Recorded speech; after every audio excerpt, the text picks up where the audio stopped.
The first is how you get paid. You need to make sure that you are paid for your time. You're not doing this on spec.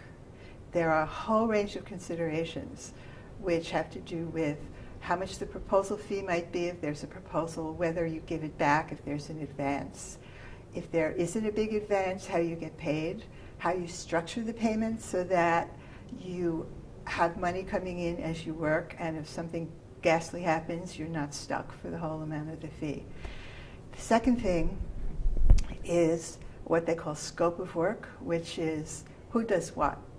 Like I was saying before, I'm responsible for the writing, but am I also going to do research? Because you have to know this before you set your fee. If I'm going to do research, that takes a lot more time. What is the other person responsible for? Some people are very busy. They don't understand. Nobody really realizes how much work it is to write a book. So they have to be available to you. And it has to be in the contract that they have to be available to you. They have to review what you write, in a timely way so that you don't sit waiting and the deadline is coming closer and closer and they haven't done their share of the job. So all of those considerations about who does what. Sometimes people are concerned about where. Are the contacts going to be over the telephone?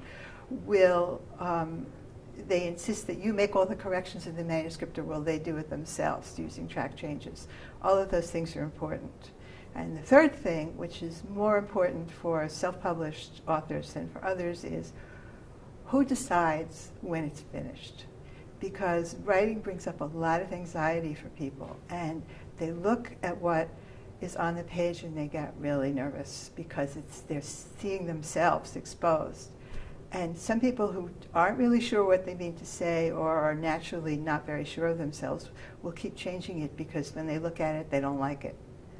And that's normal. I've worked with the people a lot who I write down exactly what comes out of their mouth, and they look at it and they say, that's all wrong. So I say, okay, so we change it. That's part of the normal process. But once I get it right, they leave it alone. It's fine. But there are people who never find what they really mean, and they'll pick at it forever. And if there's no agent or editor to say, okay, this is the deadline, this is fine, no more, you have to really protect yourself against endless, what I call revision hell. So one way to do that is to put into the contract one revision. The fee covers one revision. After that, you're charged by the hour. This focuses people's minds, because when they see the hours racking up, suddenly they make it, they decide what they want. For the doctor, I had a flat fee, and that worked out fine.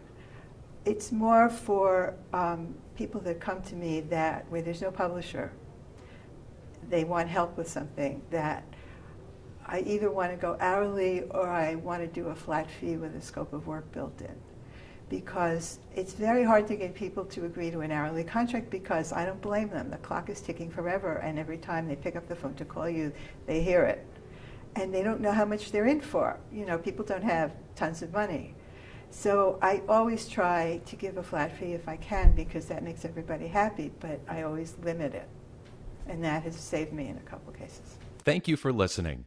Please review our other available content for help writing, publishing, and marketing your book. If you have any questions about the Author Learning Center, please contact us by email at authorsupport@authorlearningcenter.com.